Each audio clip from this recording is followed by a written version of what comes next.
Baik, bismillahirrahmanirrahim. Assalamualaikum warahmatullahi wabarakatuh. Yang terhormat dosen pengampu mata kuliah Pancasila yang saya banggakan rekan-rekan sekalian. Pada kesempatan kali ini kami dari kelompok 5 akan mempresentasikan hasil diskusi dari kelompok kami dengan topik bahasan berjudul Pancasila sebagai Sistem Filsafat. Sebelumnya izinkan saya untuk memperkenalkan anggota dari kelompok 5 ini. Yang pertama ada saya sendiri, Fernandi Ilyas, lalu ada Yesita Sera, Eka Amalia, Ibnu Dimas Mahargyo, Inka Aneza, dan yang terakhir ada Arkroma Desidin.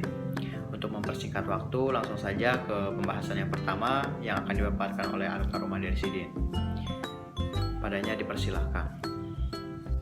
Pembahasan Pancasila secara ilmiah. Menurut Suwardi 2019, ilmu sangat erat kaitannya dengan kebenaran.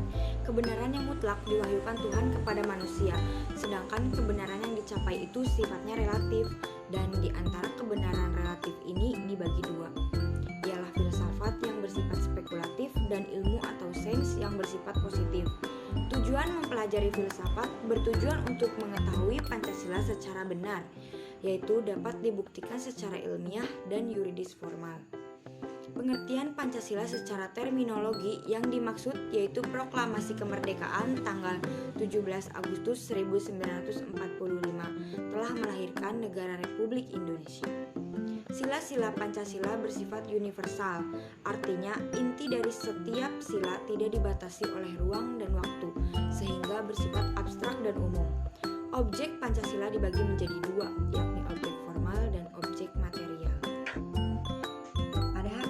Pancasila dapat dibahas dari berbagai sudut pandang, misalnya dari sudut pandang moral. Maka terdapat bahasan yang disebut dengan moral Pancasila. Dari sudut pandang ekonomi, hingga timbullah kajian yang membahas tentang ekonomi Pancasila. Dari sudut pandang hukum dan kenegaraan, maka terdapatlah kajian tentang Pancasila secara yuridis. Kenegaraan. Kemudian dari sudut pandang filsafat, maka timbullah pembahasan tentang filsafat Pancasila dan lain-lain. Yang selanjutnya ada rumusan Pancasila. Dalam bagian pembukaan Undang-Undang Dasar 45 yang terdiri atas 4 alinea tersebut tercantum rumusan Pancasila, yaitu yang pertama ada kedudukan. Kedudukan Pancasila menempati tempat yang paling tinggi, yaitu sebagai sumber dari segala sumber hukum. Lalu ada fungsi. Fungsi utama Pancasila adalah sebagai dasar negara, falsafah negara, dan ideologi sebuah negara. Lalu ada sifat. Sifat Pancasila adalah statis dinamis. Statis artinya Pancasila tidak bisa dirubah, sementara dinamis dapat menyesuaikan dengan perkembangan zaman. Lalu ada isi. Isi Pancasila yaitu karakter dan kebudayaan bangsa Indonesia serta nilai-nilai luhur bangsa Indonesia. Adapun nilai-nilai luhur bangsa Indonesia yaitu religius, keterbukaan, kekeluargaan atau gotong royong, musyawarah, dan keadilan. Bentuk. Bulat dari utuh mengandung arti bahwa ketika menjabarkan salah satu sila-sila yang lain menjadi dasarnya dan tidak bisa dilepas salah satu sila dengan sila yang lainnya. Susunannya piramid, di mana sila pertama merupakan dasar bagi sila yang lainnya. Terakhir, sejarah. Dipopulerkan oleh Soekarno 1 Juli 1945 yang merupakan jawaban dari Dr. Rajiman pada saat membuka sidang BPUPKI. Selanjutnya, sistem filsafat. Hakikat filsafat. Filsafat dalam bahasa Arab adalah falsafah dan dalam bahasa Inggris adalah filosofi. Dalam Kamus Bahasa Indonesia merumuskan bahwa filsafat adalah pengetahuan dan penyelidikan dengan akal budi mengenai sebab-sebab, asas-asas hukum, dan sebagainya daripada segala yang ada dalam alam semesta ataupun mengenai kebenaran dan arti adanya sesuatu. Filsafat sebagai metode atau cara berpikir adalah cara atau proses berpikir yang sedalam-dalamnya mendasar sampai pada hakikatnya daripada objek yang dipikirkan. Nah, di sini ada pengetahuan deskriptif. Pengetahuan deskriptif ini memberi jawaban atas pertanyaan ilmiah, bagaimana jawabannya merupakan pengetahuan dan pengertian mengenai sifat-sifat dari objeknya. Lalu ada pengetahuan kausal. Ini memberi jawab atas pertanyaan ilmiah mengapa, yang jawabannya merupakan pengetahuan dan pengertian tentang asal mula atau sebab dari objeknya. Lalu ada pengertian normatif, memberi jawab atas pertanyaan ilmiah kenapa, yang jawabannya pengetahuan dan pengertian tentang hal-hal yang ada di masa lampau selalu terulang dan disebut kebiasaan, sedangkan pengetahuan esensi yang memberi jawab atas pertanyaan ilmiah apa yang jawabannya merupakan pengetahuan dan pengertian tentang inti mutlak atau hakikatnya dari objeknya hanya bisa diperoleh melalui cara berpikir kefilsafatan, dan ini adalah tugas filsafat. Yang kedua ada filsafat sebagai hasil berpikir. Filsafat sebagai hasil berpikir Pancasila dapat dipandang dari dua sisi. Pertama, filsafat Pancasila dalam arti Pancasila sebagai objek, dan yang kedua, filsafat Pancasila sebagai subjek. Keseluruhan arti filsafat meliputi berbagai masalah dan dapat dikelompokkan menjadi dua macam, yakni filsafat proses dan filsafat sebagai produk. Oke, yang selanjutnya yaitu mengenai peta filsafat. Bisa dilihat oleh kawan-kawan semuanya dalam gambar. Filsafat itu terbagi menjadi dua, yakni filsafat produk dan filsafat proses. Nah, Pancasila ini termasuk ke dalam filsafat produk.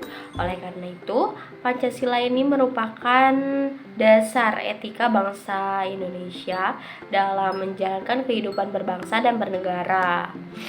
Nah, Pancasila ini termasuk ke dalam filsafat yang baik karena bersumber dari kebenaran kalam ilahi dan bersumber dari kebenaran ilmiah juga. Nah, sistem filsafat itu atau sistematika filsafat ada 3 bidang: ontologi, epistemologi, dan aksiologi.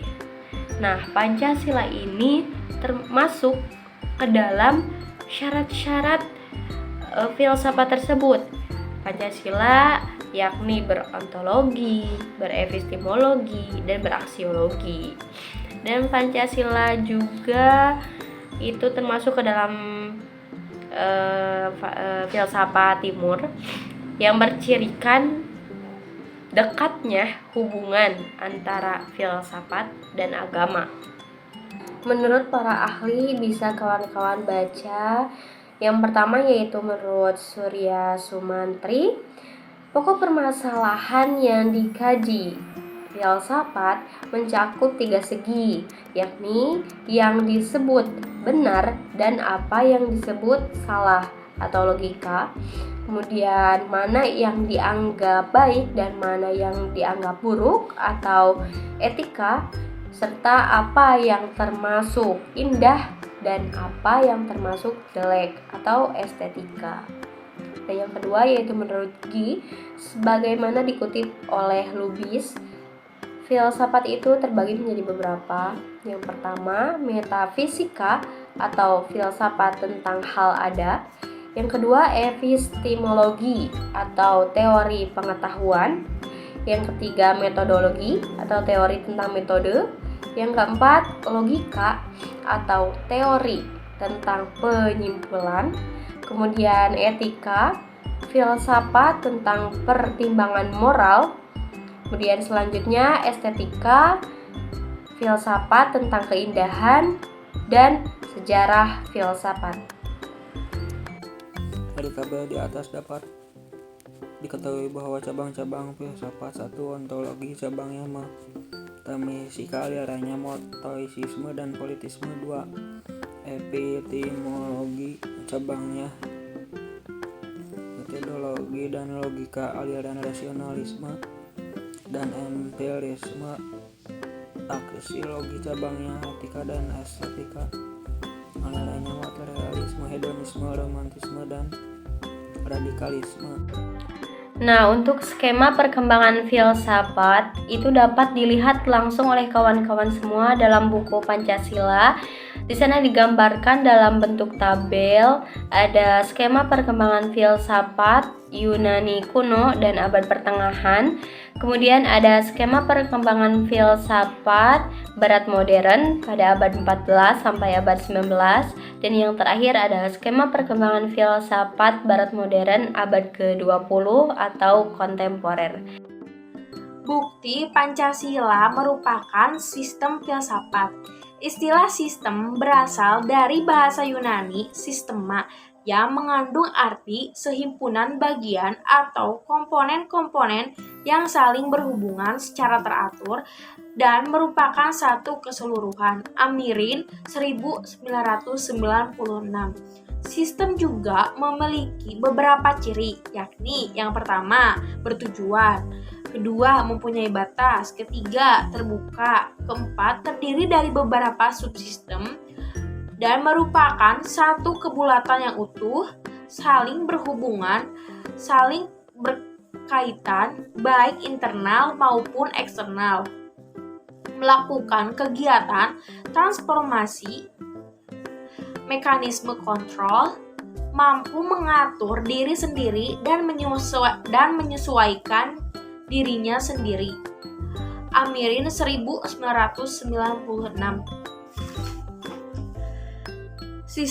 Sistem adalah suatu kesatuan bagian-bagian yang saling berhubungan, bekerja sama untuk tujuan tertentu, dan merupakan satu kesatuan yang utuh. Terdapat 5 ciri sistem filsafat, yaitu yang pertama, suatu kesatuan bagian-bagian. Kedua, bagian-bagian tersebut mempunyai fungsi tersendiri. Ketiga, saling berhubungan dan saling ketergantungan. Keempat, keseluruhannya yang dimaksudkan untuk mencapai suatu tujuan tertentu. Kelima, terjadi dalam satu lingkungan yang kompleks. Setiap sila dalam Pancasila itu saling berhubungan, saling berkaitan, dan saling mengkualifikasi. Maka dari itu, Pancasila bisa disebut sebagai sistem filsafat Pancasila. Pancasila suatu sistem filsafat. Pancasila berfilsafat karena memenuhi syarat-syarat sebagai suatu sistem filsafat. Menurut Notonegoro, sebagaimana dikutip oleh Dewantara 2017, berpendapat bahwa filsafat Pancasila ini memberikan pengetahuan dan pengertian ilmiah, yaitu tentang hakikat Pancasila. Yang pertama, ontologi Pancasila. Onto itu artinya ada dan logi itu artinya ilmu. Jadi ilmu tentang ada. Apa itu ontologi Pancasila? Ontologi Pancasila adalah bangsa Indonesia, adanya manusia. Secara ontologis, kajian Pancasila sebagai filsafat dimaksudkan sebagai upaya untuk mengetahui hakikat dasar sila-sila Pancasila. Menurut Notonegoro, hakikat dasar ontologi Pancasila adalah manusia, karena manusia ini yang merupakan subjek hukum pokok sila-sila Pancasila. Pancasila sebagai dasar filsafat negara Republik Indonesia memiliki susunan 5 sila yang merupakan suatu persatuan dan kesatuan serta mempunyai sifat dasar kesatuan yang mutlak. Kedua, epistemologi Pancasila. Apa itu epistemologi Pancasila? Yakni filsafat manusia Indonesia. Filsafat Pancasila dimaksudkan sebagai upaya untuk mencari hakikat Pancasila sebagai suatu sistem pengetahuan. Epistemologi merupakan bidang filsafat yang membahas hakikat ilmu pengetahuan, ilmu tentang ilmu. Kajian epistemologi Pancasila ini tidak bisa dipisahkan dengan dasar ontologisnya. Dasar epistemologis Pancasila sangat berkaitan dengan konsep dasar tentang hakikat manusia. Pancasila mendasarkan pandangannya bahwa ilmu pengetahuan pada hakikatnya tidak bebas nilai karena hanya diletakkan pada kerangka moralitas karena harus diletakkan pada kerangka moralitas kodrat manusia serta moralitas religius dalam upaya untuk mendapatkan suatu tingkatan pengetahuan dalam kehidupan manusia. Oleh karena itu, Pancasila secara epistemologi harus menjadi dasar moralitas bangsa membangun perkembangan sains dan teknologi pada saat ini. Dewantara 2017. Ketiga, aksiologi Pancasila. Aksiologi mengandung arti ilmu tentang nilai. Apa itu ontologi Pancasila? Yaitu nilai-nilai luhur bangsa Indonesia. Filsafat Pancasila pada hakikatnya membahas tentang nilai praksis atau manfaat suatu pengetahuan mengenai Pancasila. Aksiologi Pancasila ini mengandung arti bahwa kita membahas tentang filsafat nilai Pancasila secara aksiologis. Bangsa Indonesia merupakan pendukung nilai-nilai Pancasila. Sebagaimana pendukung nilai bangsa Indonesia itulah yang mengakui, menghargai, dan menerima Pancasila sebagai sesuatu yang bernilai.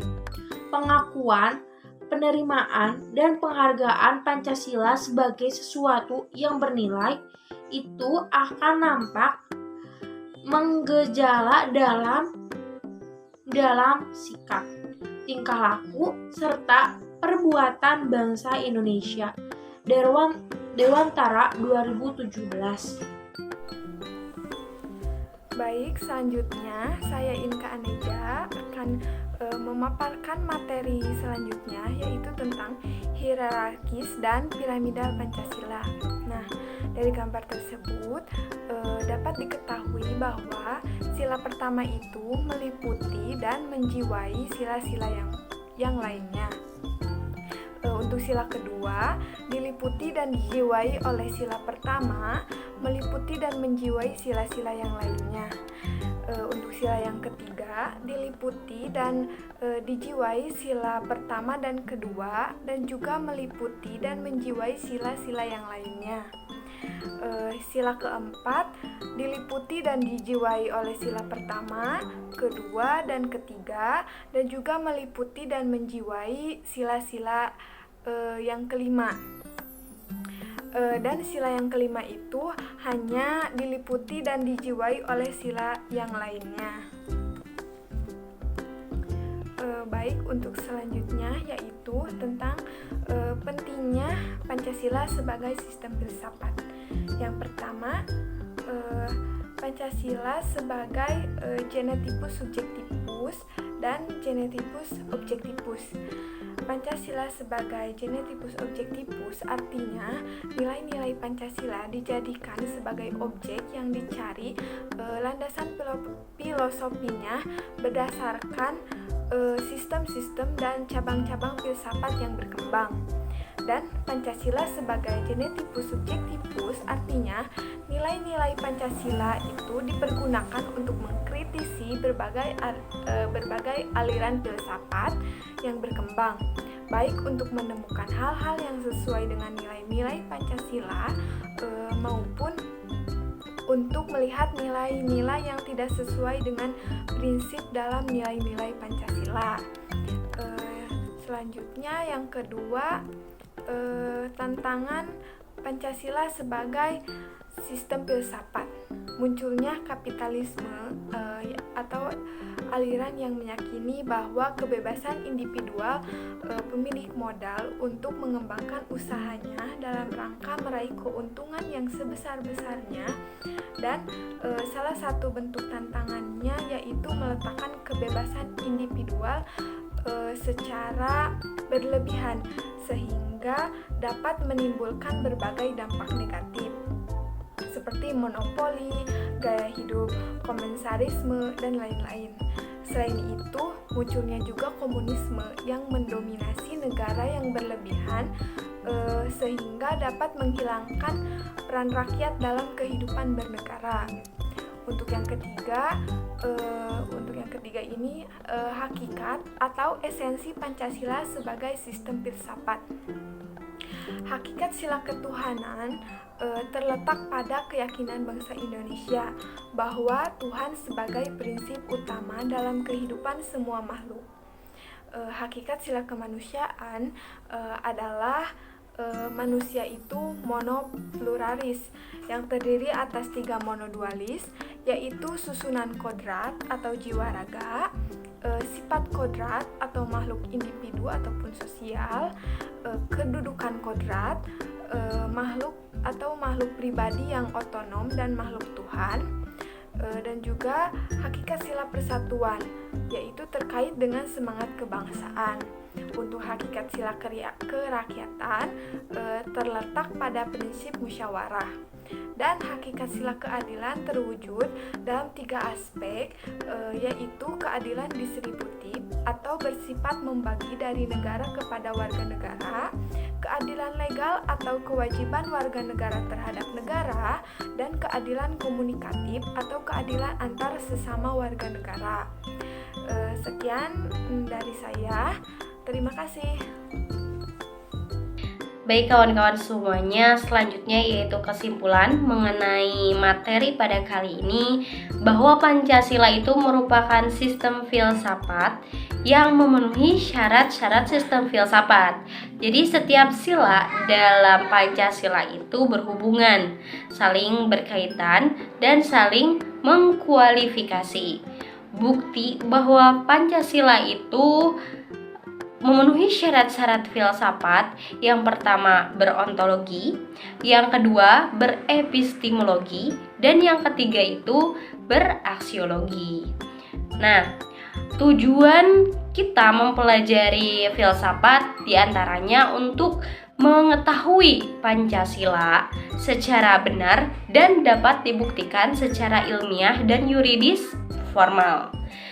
Jadi Pancasila ini adalah filsafat yang lahir sebagai ideologi kolektif atau cita-cita bersama seluruh bangsa Indonesia. Pancasila ini dikatakan sebagai filsafat karena merupakan hasil dari perenungan jiwa yang mendalam yang dilakukan oleh para pendahulu yang kemudian dituangkan dalam suatu sistem yang tepat. Oke teman-teman, cukup sekian pemaparan materi dari kelompok kami. Mohon maaf apabila masih banyak kekurangan dalam pemaparan, masih banyak kesalahan dalam tutur kata. Apabila ada yang ingin ditanyakan atau didiskusikan, bisa setelah ini. Sekian dari kami. Wassalamualaikum warahmatullahi wabarakatuh.